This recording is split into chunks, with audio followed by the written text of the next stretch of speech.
Ens trobem davant del Fortí de Sant Jordi, un espai patrimonial que des del 2019 per unanimitat ja es va aprovar en un ple municipal la seva recuperació i obertura. De fet, el govern Ricomà aquest projecte es va començar a treballar, encapçalat per l'exconseller Herman Pinedo, i ara, fa pocs mesos, poques setmanes, va acabar aquesta restauració i aquesta recuperació d'aquest espai.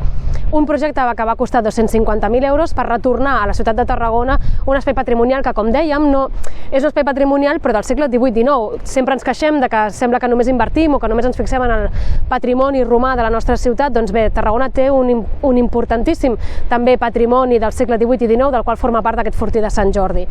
Aquesta obra està acabada, però malauradament el govern actual ha decidit no obrir-ne les seves portes, al·legant a un escàs aforament, al·legant a una sèrie d'altres excuses, com per exemple el pressupost, i el que sabem és que aquesta porta no s'obre per una qüestió de voluntat política. Aquesta porta no s'obre simplement perquè aquesta obra no és del govern actual i, per tant, com que no és obra meva, doncs no la obro. Creiem que és un error molt gran, és un espai patrimonial que els ciutadans i les ciutadanes de Tarragona poden gaudir, poden visitar, poden estar-hi el temps que vulguin, poden fins i tot veure les vistes de la ciutat des d'aquest espai, i per tant és un lloc en el que també s'hi poden fer activitats amb un aforament de 50 persones, perquè es permet una evacuació de 850 persones. Per tant, aquest espai es podria obrir perfectament, i si no s'obre és simplement perquè no hi ha voluntat política.